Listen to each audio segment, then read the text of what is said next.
Hello everyone. I'll just move that out of the way.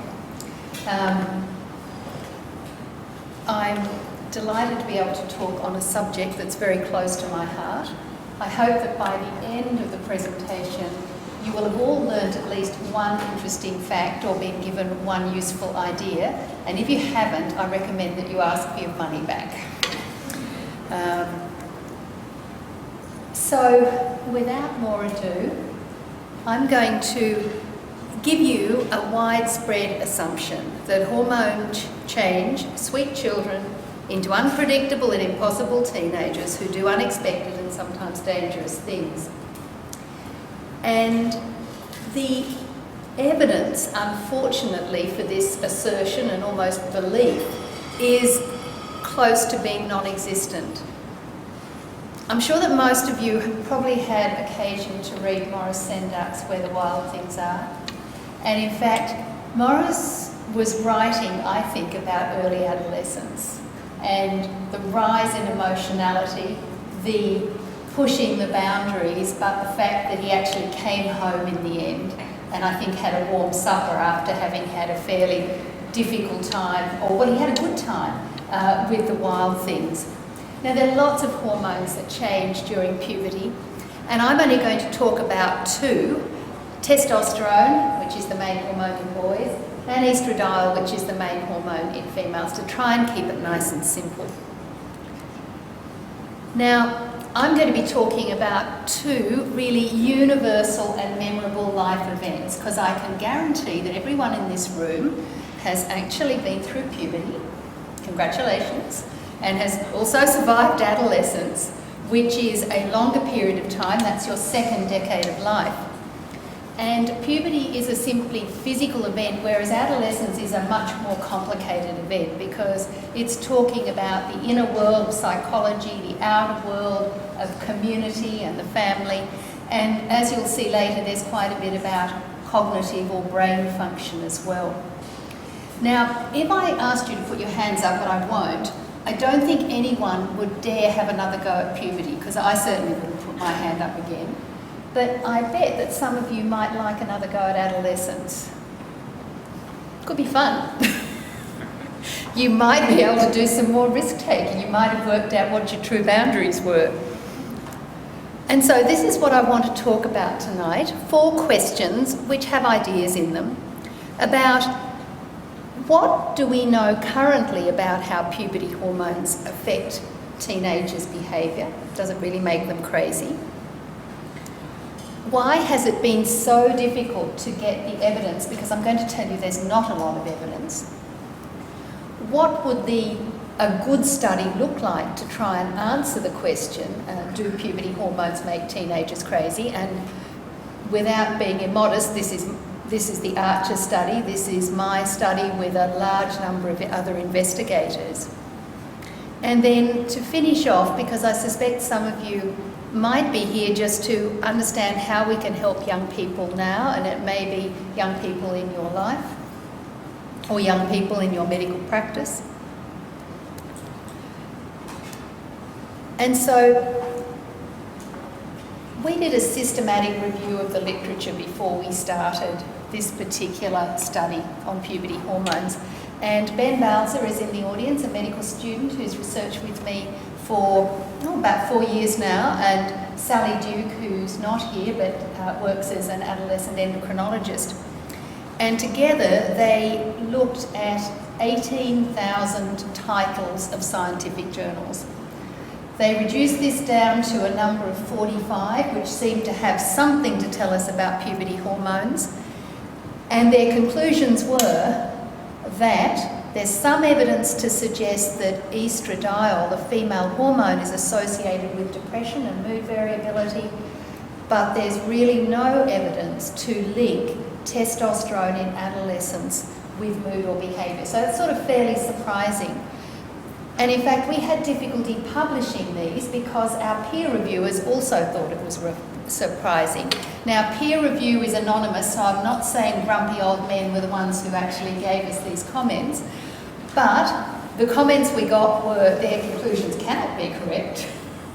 They haven't thoroughly searched the literature. I would have thought nearly 18,000, a search of nearly 18,000 was enough. And there are a lot of rodent data that they chose to ignore. Now, much as rats and mice are really good for doing studies, and they do go through adolescence, and they actually do adolescent things in their adolescence, I don't think that I'm prepared to say that humans are exactly the same. So let me tell you of some things we do know about hormones. Millions of parents think there's a connection, and I'm disinclined to say they're wrong. But I want to tell you about a fascinating fact that will be of interest particularly to 50% of the audience who experience this, that while boys are in the womb, they get a terrific rise in testosterone in mid-gestation. It's caused by a placental hormone stimulating their own testicles. And in fact, the testosterone level in the lower graph, it's as high as an adult male.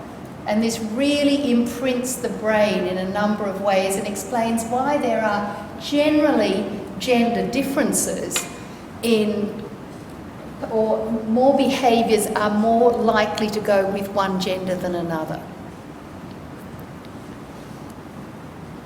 We know that in every culture, depression and anxiety, mood disorders are more common in females than males. I can't think of any country where the reverse has been found. So that makes you think puberty hormones might have something to do with it. We know that in states where hormones change rapidly, like pregnancy and menopause, there is often changes of mood and behaviour. And finally, although I wouldn't say that anabolic steroid misuse is a normal state, we do know that the emotional control and mood control in males who abuse androgens is often quite dramatically changed. And finally, why I think puberty is so interesting to study is that puberty appears to somehow have an effect on us in some aspects lifelong. And these studies are on epidemiological or population studies.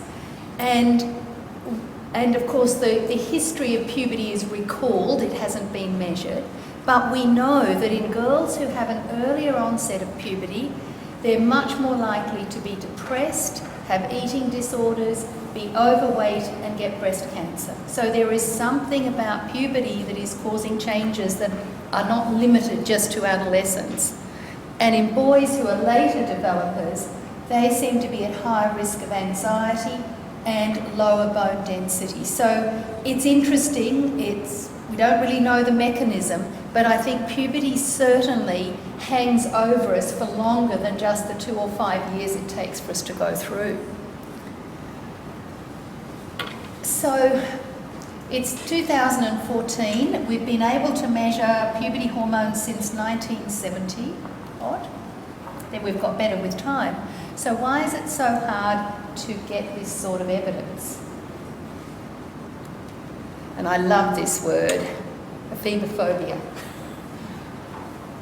I think adolescents are very challenging to study. I love studying them, but not everyone does.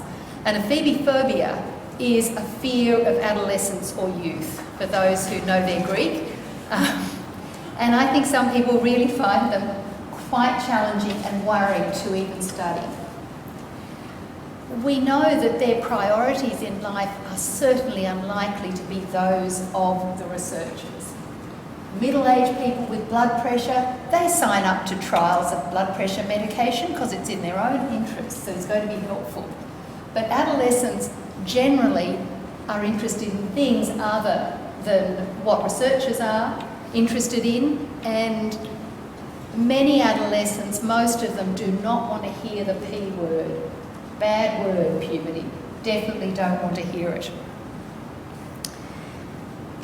And of course, parental consent and adolescent assent is required. And there are many times where I've either had a parent who really wants their child to be in the study and the child says, no way, Or I've got a really enthusiastic adolescent who wants to be in the study, and the parents say, oh no, I haven't got enough time to do it. And it's really that sort of frustrating happening that often I think makes it very difficult to involve and get adolescents into studies. But adolescents, you know, are naturally enthusiastic about new things, and they have a fair degree of altruism. They do want to help people, particularly if they think it will help their peers.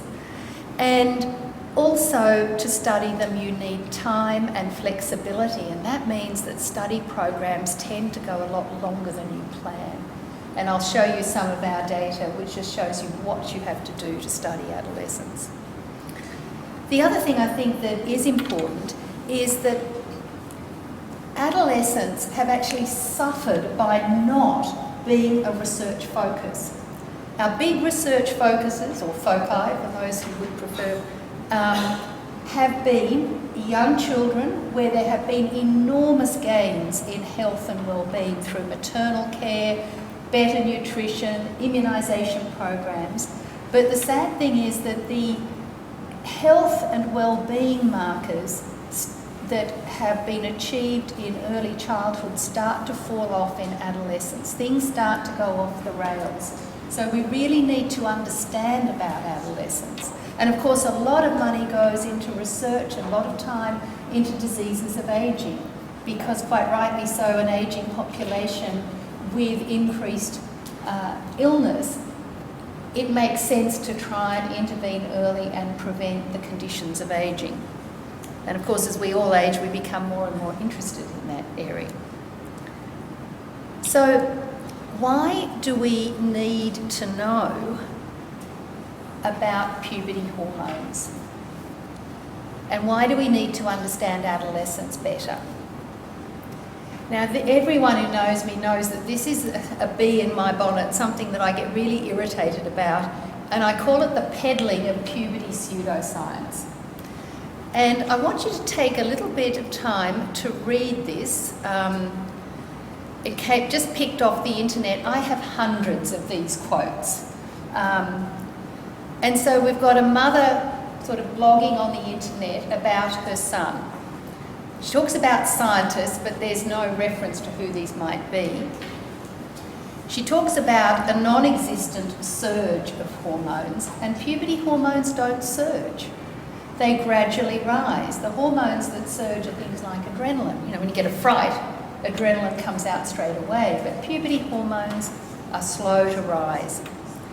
And she's already saying that her son is suffering because of her hormones. Now, this is a 4-year-old who appears to be behaving aggressively. And this is the sort of stuff that gets written about, and I'm really anxious that young boys are suffering more.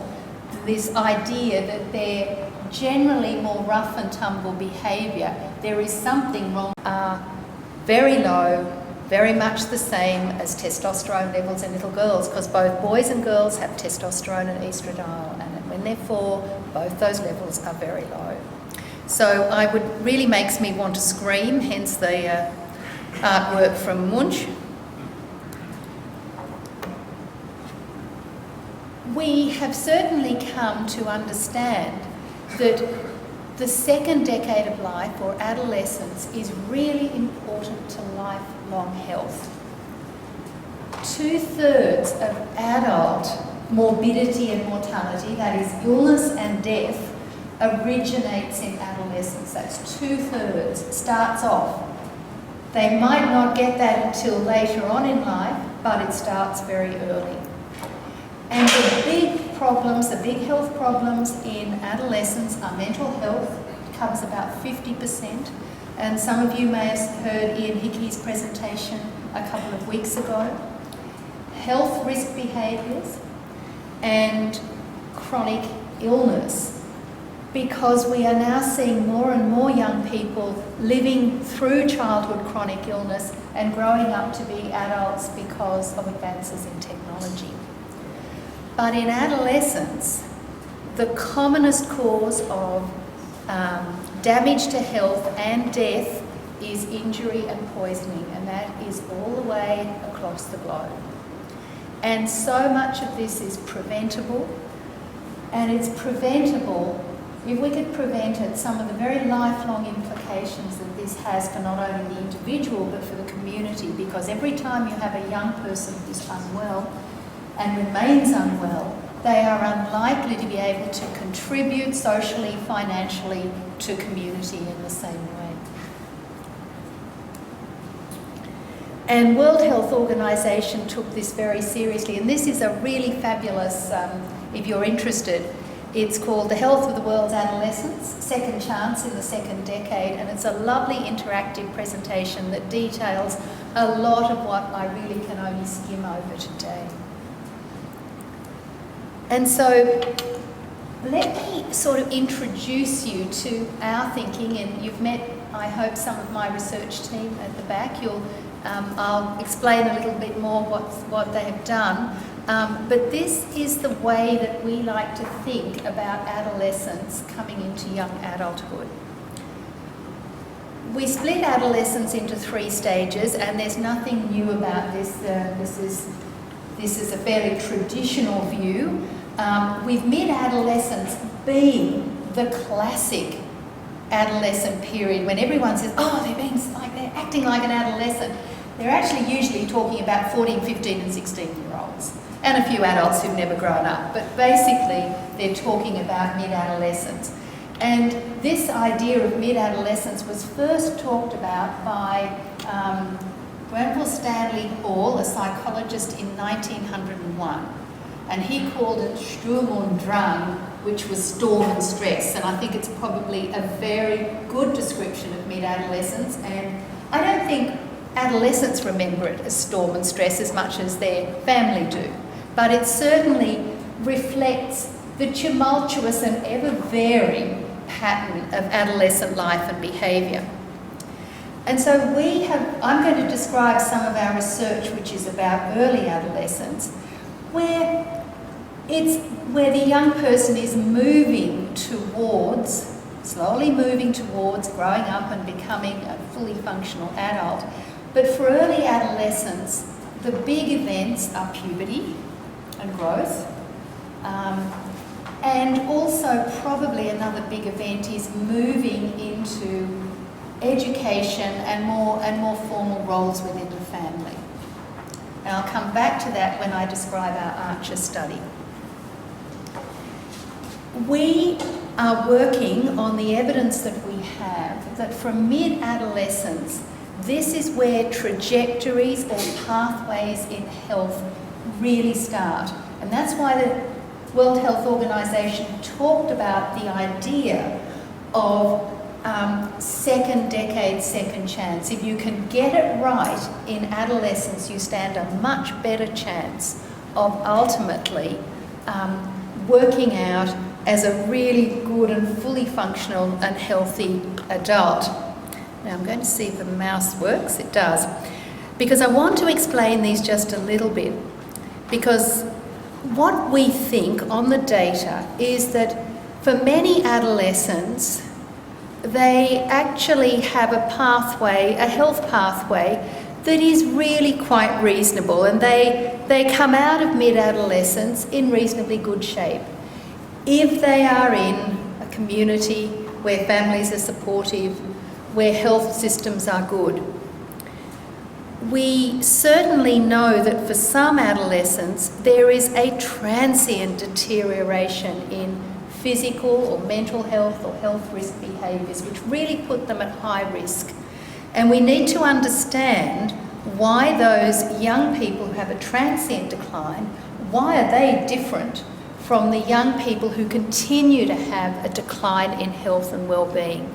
And really, we don't have those answers clearly. We certainly understand some of the predictors of health, but it would be really excellent if we could understand what role puberty played, and if we could follow young people in detail to understand what really drove health pathways in mid-adolescence.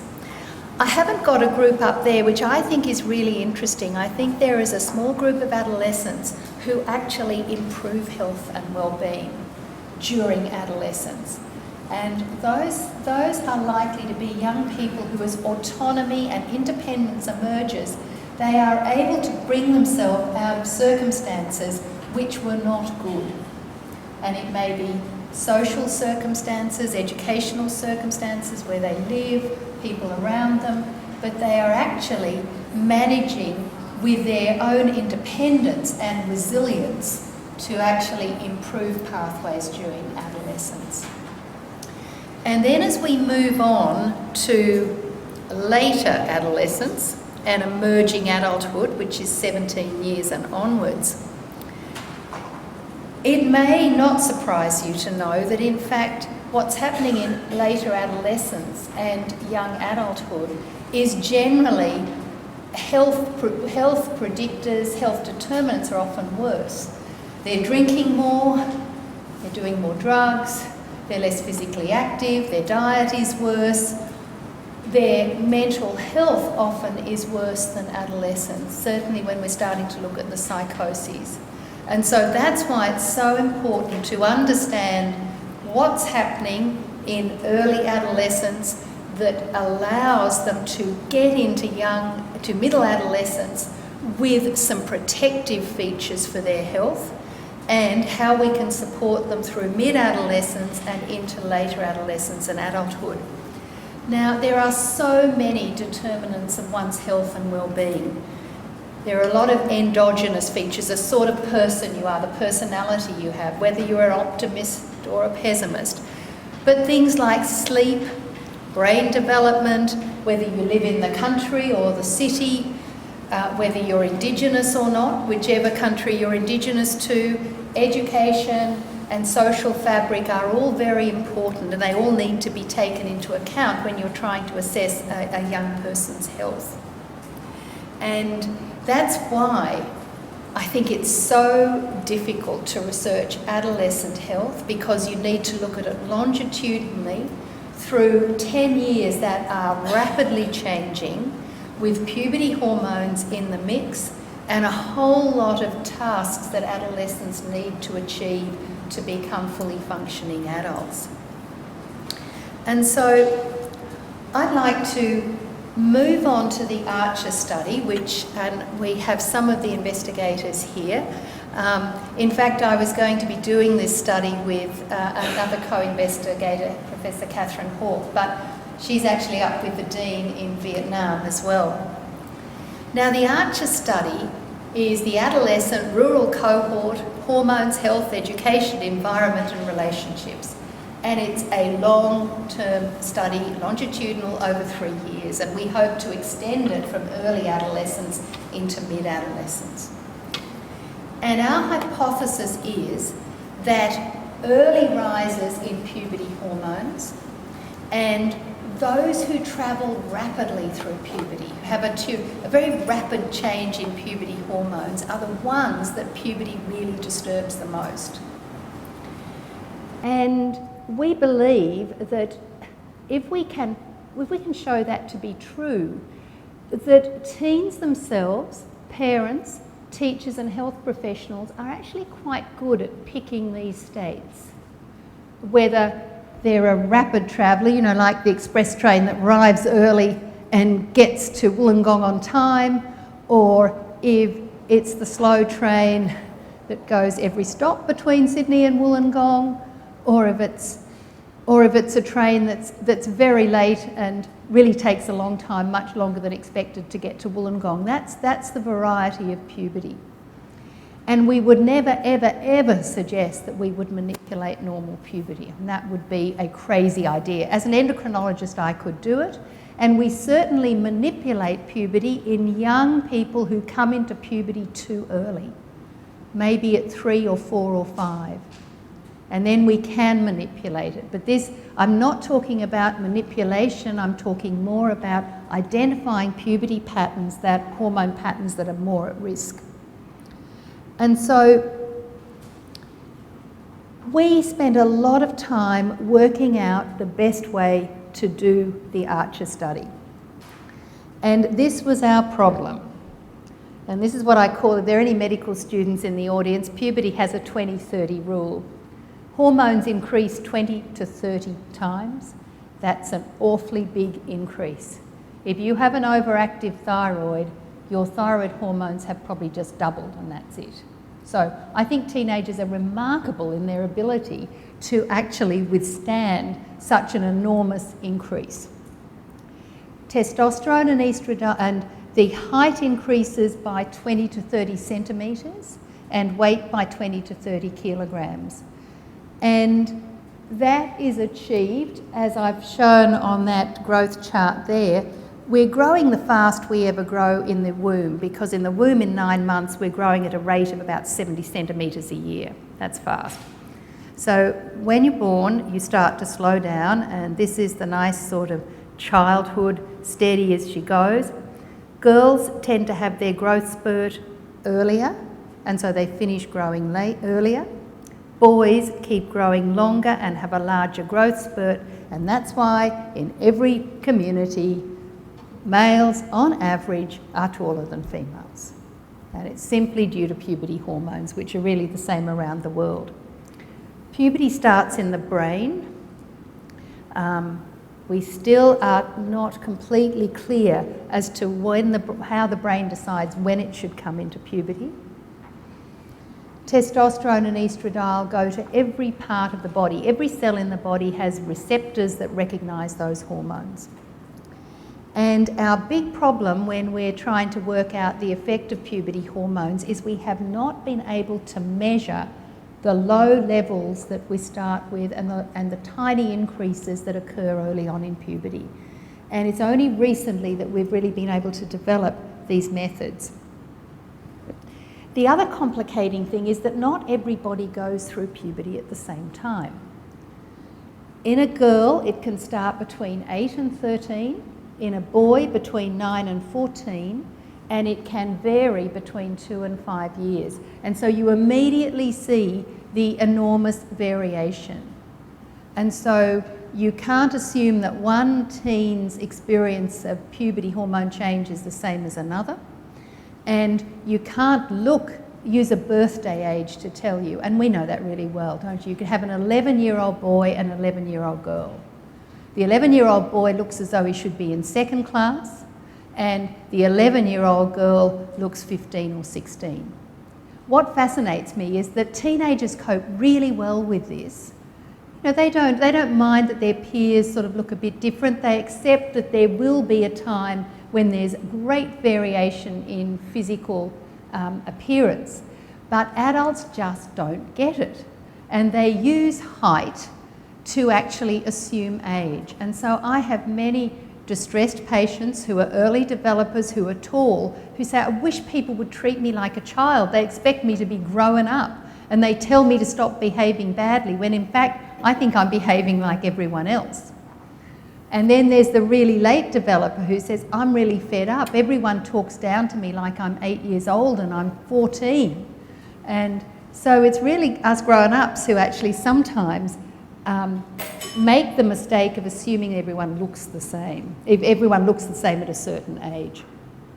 So let me tell you a little bit about the Archer study. I wish I could give you the full results so I could answer the question, do puberty hormones really have a significant effect on health, well-being and behaviour? I will have that answer by the end of 2016, and maybe I might be invited back to give you the results, because I think they will be interesting. Whatever we find, it will be important. And so we had the bright idea that we would recruit young people and their parents, and we wanted them young enough so that we could capture them in early puberty, and we wanted to be able to take hormone measurements very often. And we came up with the idea of using urine.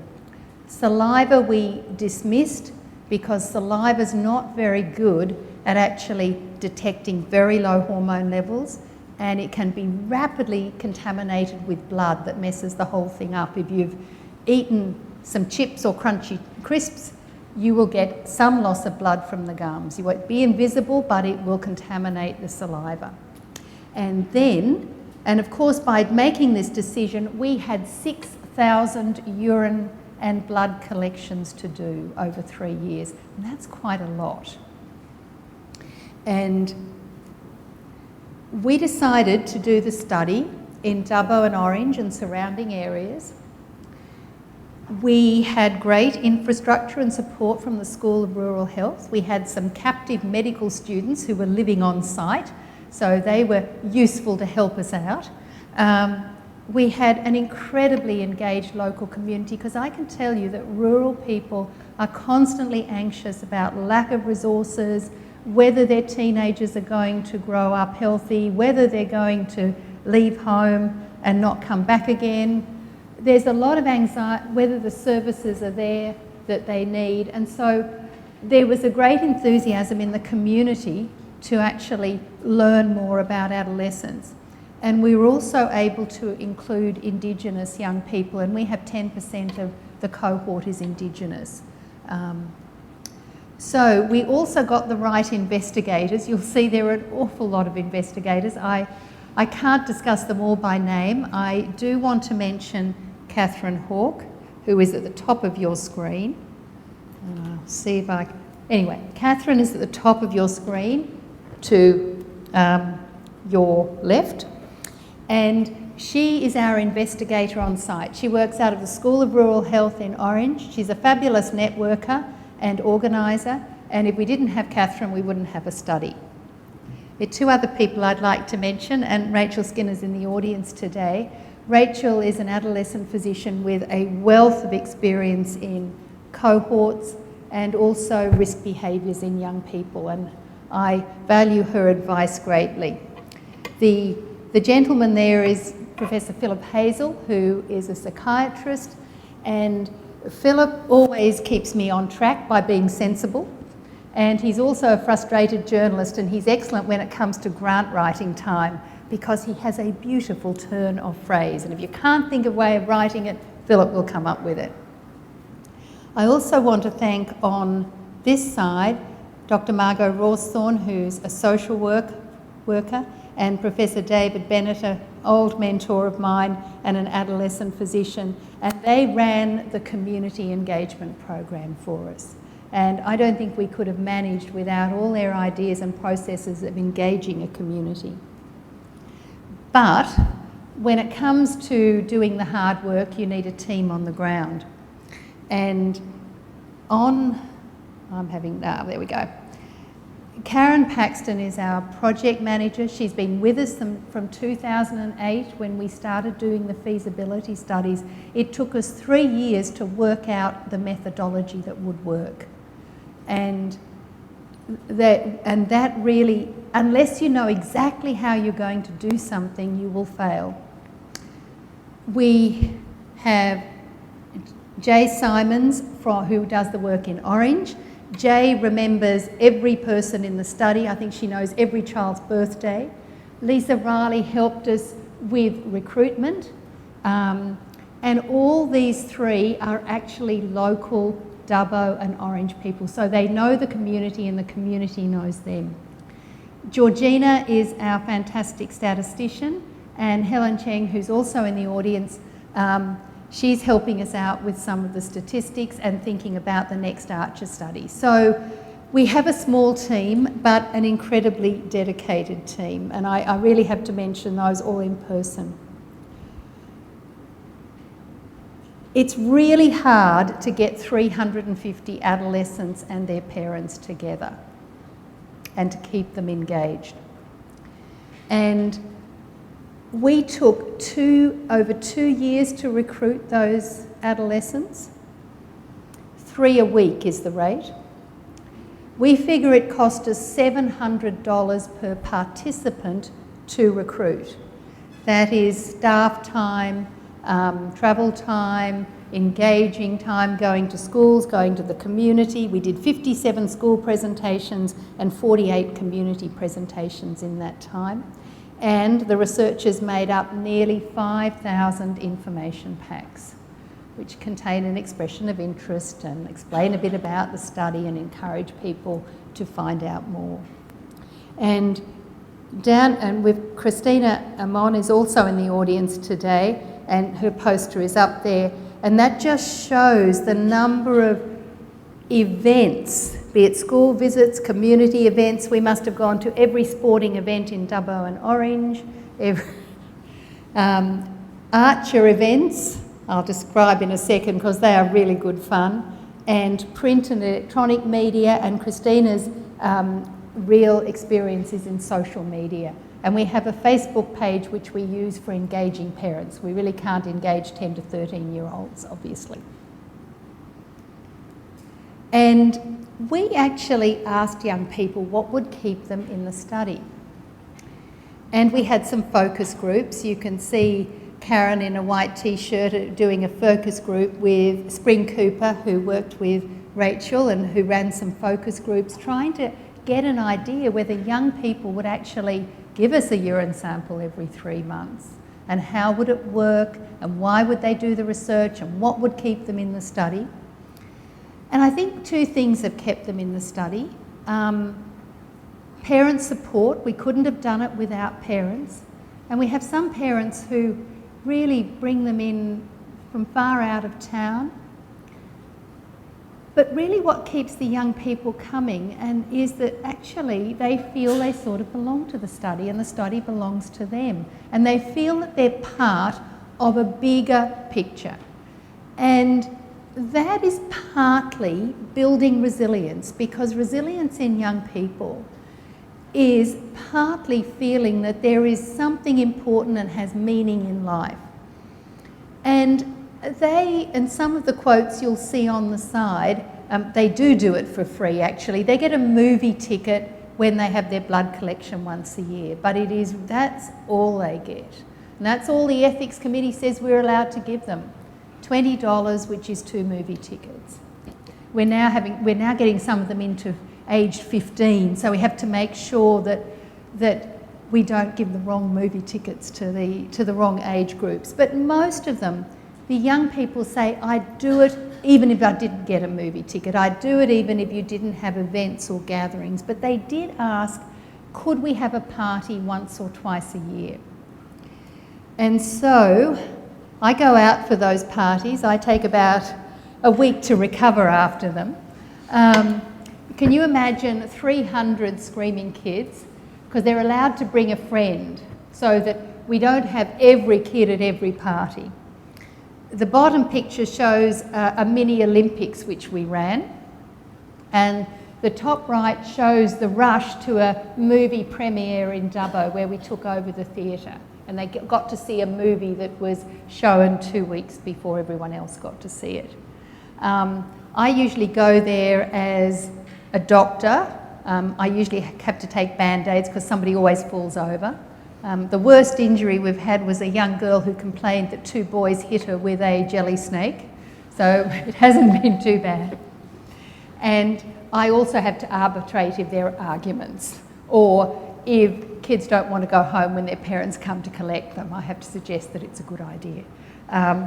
But they are fun but exhausting, and we've had to raise money for those parties from community groups because it's really not something we can get in traditional funding. And I certainly should acknowledge the local Rotary group for really coming up with some money just when we needed it. Now, our research is about questionnaires which the young people do on iPads sitting on a beanbag in the research office. Once a year. Their parents do the questionnaire online usually. And our big challenge is the urine samples every 3 months. And you can see sitting on a gate post the urine collection kit, which has just been dropped off. It's a cooler bag which has an ice brick in it and all the bottles that are needed for collection, because our young people collect the urine first thing in the morning before they leave the house. And they collect it, and then mum or dad has to deal with it and bring it back into pathology, or if they can't, we'll go and collect it. And the kids have got really enthusiastic about this. We have had 3 dogs eat eskies entirely, but all of them survived, so that was really good. We got a phone call from a young boy who said, you've got to bring the urine collection kit to me in hospital. I've just had my appendix out and I need to do the sample now because you told me it had to be done today. We've had somebody turn up in Cairns and say, I'm from the Archer study and I need my blood and urine collected. And the pathologists have rung us and said, what do we need to do? And we've given them instructions and we've managed to get the samples back. So this is an enthusiastic group. I don't believe we've ever got anything other than urine.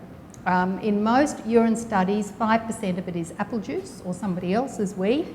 But so far, so good, we think we've got urine every time. And of course, all these samples have to go somewhere. And I really want to acknowledge Mazen Amaturi, who's also in the audience. Mazen does a number of things as a research assistant in the academic department of adolescent medicine, but one of his exciting jobs, although he tells me it's not as exciting as I think it is receiving the samples and putting them into carefully database managed boxes in a minus 80 degrees centigrade freezer. Now that's really cold. You get frostbite at minus 80 degrees. So you can see Mazen gloved up, and there's a limit to how long you can keep working with a minus 80 degree freezer. You get really cold. And I think to prove a point one day, Mazen built a snowman and put it in the freezer just to make his point. But Mazen knows where all the samples are because we send the samples out to other places, and we particularly send them to Dr. David Handelsman's lab, Professor David Handelsman, who uses mass spectrometry to measure those hormones, and that's expensive. Mass spectrometry was probably developed for many things, but in hormones it was actually used to pick up sports doping. So there's been lots of money put into sports doping, and that's how this technology is developed. And these two graphs show that for the majority of males, we caught them in very early puberty because most of them have nice low levels of testosterone. Female puberty starts a bit earlier, and so we've also managed to get a lot of girls in very early puberty, and that's really good to know. We've picked them up between 10 and 12. So the final results are yet to come, but I think it's sometimes good to share just how intensive research can be. It doesn't seem to be that hard sometimes, but there is story after story of things that get in the way. And the Dubbo floods were particularly difficult because a number of eskies also got lost in the floods. So I'd like to finish up because I think a lot of you have probably come sort of interested to know how you could help adolescents. We know how adolescents behave.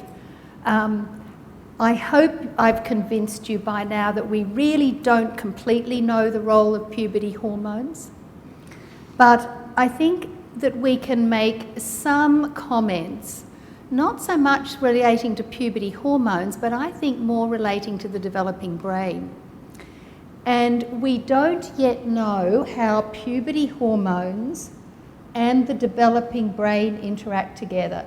We need enormous studies, and those are being done across the world, but it's really interesting how the brain develops, and I think most of you have probably got some idea of this. I'll go over this very briefly, but our brain won't work. We can't think, talk, walk, do things without synapses. That is connections between our brain cells, because one brain cell all by itself is absolutely no use at all. It has to have connections. I think there are a few amoebae that get by with one or two brain cells, but an amoeba's life is not very much fun, and I doubt that adolescent amoebae really are much different from any other amoebae. So what you can see there is a timeline over the first 12 months of life and then the first decades of life. And what I want you to note is there's an enormous synaptic growth, brain development growth in the early years to accommodate vision, hearing, learning, language development. And we would think that maybe there's another peak in adolescence, but strangely what happens is the synapses actually reduce a bit in adolescence. And when parents say, I think their brains are going all over the place, I think that's not an incorrect thing. Because if you put an adult in an MRI machine and scan them while they're doing a task, perhaps trying to do some maths, one section only of their brain will light up. It's the bit of the brain that does maths. If you put a teenager in and get them to do the same maths, 3, 4, 5 bits of their brain will light up. The brain has not yet quite decided which is the best pathway to use. And so sometimes when they tell you they don't know what they're thinking, the answer is it's probably quite correct.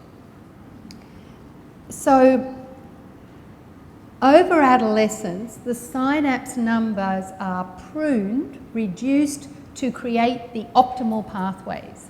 At the same time, another part of the nerves are being myelinated. That is, the conducting parts of the nerves from brain cell, they're actually being made to work much quicker so that tasks are more accurately performed. And I suspect that you've seen this green to blue diagram a lot. It's been in many publications. But it's just to remind us that the important grey matter in the frontal part of the brain really doesn't finish growing till the mid-20s. And so what does this mean? It means that adolescents have a bit of a mismatch between two ways to deal with a behaviour. That is, be impulsive or control an action. And so in early adolescence and mid-adolescence, there is a heightened emotionality, a heightened sensation seeking. They are actively seeking things that make them feel bright, alive. That's why there's a lot of experimental behaviour going on. And the problem is that a lot of these things that make them feel bright and excited and part of their peer group and alive happen to be really quite dangerous sometimes. And the trouble is that their prefrontal cortex, the front of their brain, hasn't caught up. And the prefrontal cortex is our executive brain. It's what helps us balance risk, what helps us make good decisions, and it's of importance to everyone because it's the last bit to develop and it's the first bit to go. So we should all learn to love our frontal lobes and try not to sort of stress them with drugs, alcohol, whatever, things they don't particularly like. And so you can see that a lot of adolescent behaviour is about this problem of not enough sensible control and too much enthusiasm. And I think this cartoon absolutely sums it up. Teenage mouse. I can totally get away with this. That's this part of the brain, the excitement of having a large lump of cheese is pushing him on, and he's really not able to judge appropriately the risk. He thinks he's clever enough to beat a trap, and he's unlikely to do so. And this is another really interesting bit of to take away as parents or interested persons. And this is the number of risky decisions we make. Now, these experiments are usually made playing computer games. You're given a task. You've got to get from A to B in a car as fast as possible. And on that drive, the pedestrians will step out, red lights will go on, cars will come from either side, and you can judge how risky and impulsive that person is by how many risks they take in a computer game. And what I want you to note is it doesn't matter if you're an adolescent, a young adult, or an older adult, when you're by yourself, the risks you take are pretty much the same no matter what age you are. But look what happens when you're with friends. When you're an adolescent, And obviously we know this because driving rules for P-platers have been changed because of this. You know, you can't have more than one person in the car after a certain time. 2 to 3 times as likely to take a risk when they're with their peers. Young adults are getting better, but they're still inclined to be risky. And adults pretty much take the same risk. Now, there's some adults are much greater risk takers than others, but it doesn't matter whether they're with their friends or not. So, tremendous influence of peers. And I think if we can look at physical change, brain change, and peers, we'll go a long way to understanding how we can actually help and parent teenagers. Now, a lot of parents tell me if they feel like when they've got teenagers, it's going back to toddler time. They have that sort of sense of being out of control of their adolescent. I reassure them that it probably won't be, but there are similarities, because what we're actually talking about in these very different circumstances are drive for autonomy. The toddler has suddenly found out they can say no, close their mouth, refuse to walk where they want to, where they're asked to walk. And their brain is developing rapidly, and they're starting to see that they can actually not necessarily do what their parent wants them to do. I think there are major differences, of course. I mean, obviously teenagers are larger, and sometimes their emotional outbursts can unintentionally be quite physically damaging. I suspect a lot of you have had teenage boys who've kicked a door and actually the door's been kicked over, not because they probably meant to do it, but more because there was the emotion there and they had forgotten somehow that they were quite as physically strong as they were. I think teenagers can be louder at times. They're certainly more articulate and they can argue the point endlessly. And toddlers can always be distracted, but adolescents not so much so. They can be more persistent. And I think that parenting teenagers is definitely harder, and you really need to have built up that good relationship with your child long before they hit adolescence. And because more of your time and energy will be involved. It's not about practical parenting like, you know, making sure they have a bath or dressing them or feeding them, but it's more about their emotional and cognitive and social well-being. And often parents, at a time they have adolescents, have a whole lot of other stresses themselves. They may have ageing parents themselves to look after, they might have problems with employment, with the marriage, and there may be a lot of stresses that are distracting from parenting adolescents. I think parents spend a lot of time and often worrying about whether they should be worrying about their teenagers' behaviour. And sometimes it's difficult to advise how to pick normal from worrying, but I think it's a question of extremes, and persistence is really the golden rule. I don't know a teenager who hasn't been moody, but generally that moodiness tends to be fairly rapidly dissipated if something good comes up. Sometimes they're very hungry, sometimes they're picky. Teenagerhood is a time when they start experimenting with being vegetarian, vegan, paleo, whatever. Their sleep onset is delayed, clearly physiological event. Still don't know how puberty hormones affect that. They want to go to bed later and get up later. Doesn't fit with school programs, doesn't fit with parent work programs very much. And you can see that when you compare the normal list, that the worrying list is much more of a persistent mood change. Violent mood swings, dramatic losses or gains in weight, changes in sleep so much that they're actually sleeping during the day and up at night. We see a lot of young people who actually have to come into hospital to try and actually reverse their sleep patterns. And if they lose contact with their peers, that is really worrying, because young people need their peers.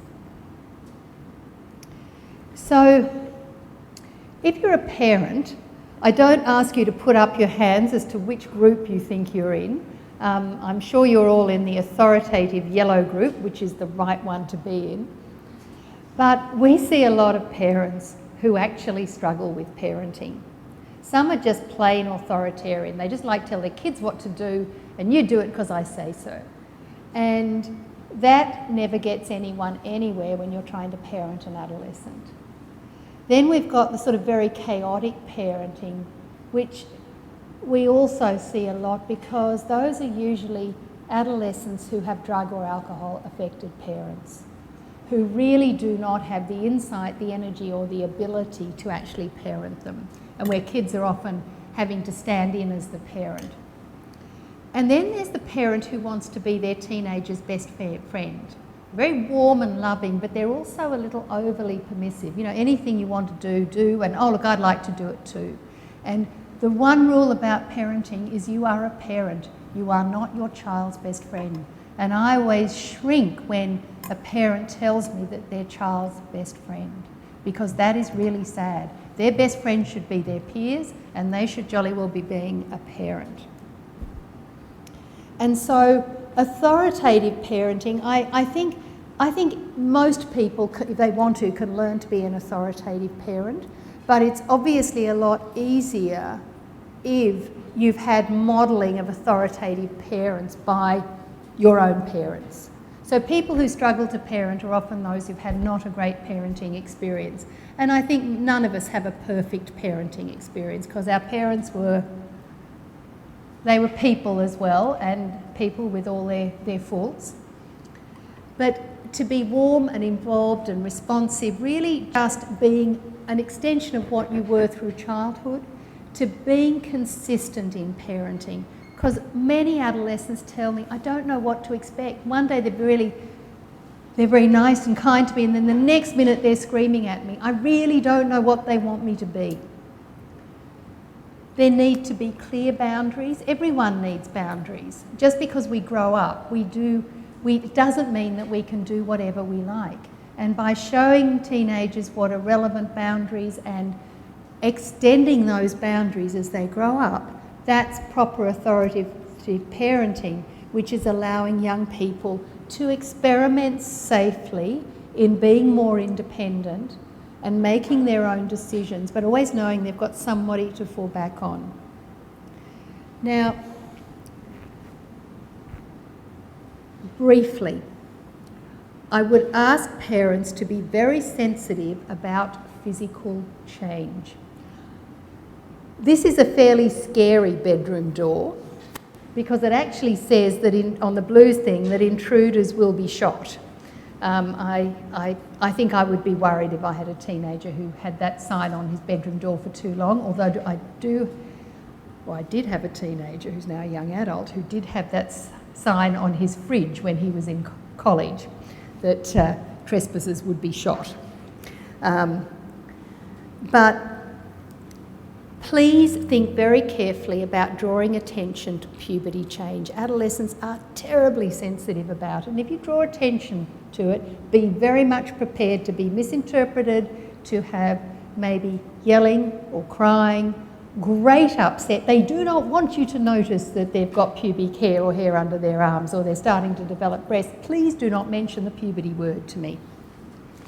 Don't dismiss physical symptoms. Adolescents are the last to recover from flu in families. They can often be very physically fragile indeed, and their immune system is also changing, and we know that there's a marked difference between men and women in autoimmune diseases that attack the body, much more common in females. And parents could do a lot to help their children and teenagers by modelling healthy eating and behaviour. There have been whole books written about communicating with adolescents, but I hope that you can think about some useful things that you could employ or advise your patients to employ. That I think some of the golden rules are that their life is complex and they do need to speak to people about it. They do need sounding boards. Pick time for a serious discussion. The one time you never have a serious discussion, but parents do it all the time, is in the car on the way to school. that has got to be the biggest no-no of all time. However, in the car on the way back from school, that's quite useful, particularly with boys who hate having conversations, eyeball contact. They really don't like it. If you want to talk to an adolescent boy, you talk to them on the side. So you might be doing something with them, or they might be driving in the car with you, but they don't have to look at you face on. Do remember you should not become overly emotional when they become overly emotional. You have a prefrontal cortex that's still working, hopefully, and you can damp your behaviour down. Adolescents can't do that sometimes. Sometimes they really get out of control, and they do need a bit of time out, a bit like a toddler, to just get over what is often an emotional blast that they really don't know where it came from themselves. Do admit when you're wrong, and I always say to parents, really, if you want to communicate with your adolescents, eat together. Plan to have at least 3 or 4 meals together a week. And there are studies, Tim Gill's in the audience, who has a lot of knowledge about overweight and obesity, and there are actually some studies showing that teenagers who eat in a family are less likely to be overweight or obese. But it's also a great time to just talk, and again, for boys particularly, they're probably looking at their food and they don't have to have this eye contact. Peers are really important. Peers are always important to us. I mean, we all have peers, they're our friends, and friendships, really solid friendships where children are becoming teenagers and can make their own choices, and sometimes you're not overly enthusiastic about your child's choice. But bear in mind the importance of peers. You need to know who their friends are, because you may have to judiciously make some suggestions or perhaps steer them in one direction or other away from certain friendship groups if you think they might be damaging.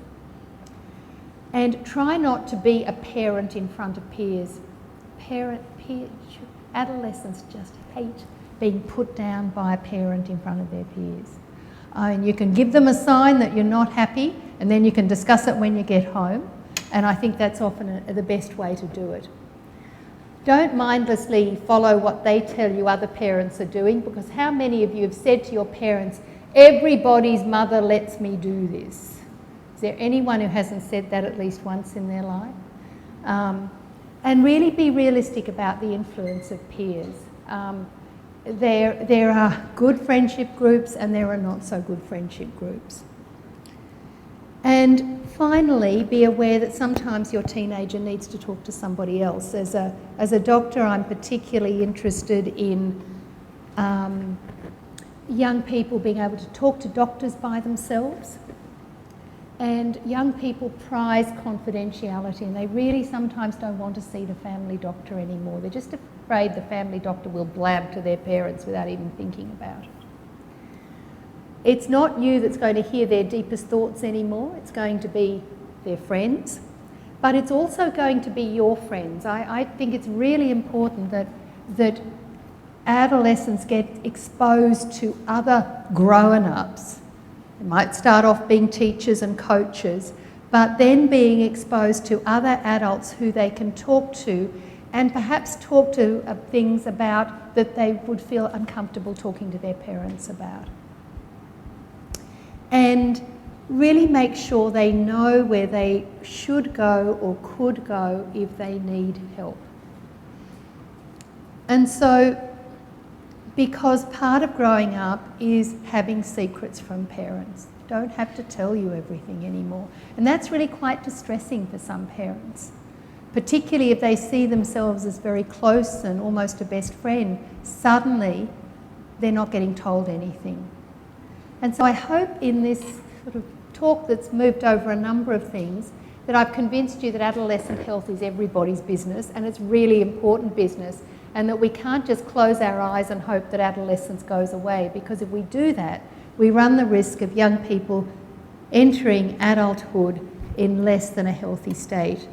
Because really we want young people to reduce their health risk behaviours, to achieve a really healthy body, be comfortable with their body, And we're seeing more and more body dysmorphia and body image disturbances in boys just as much as girls.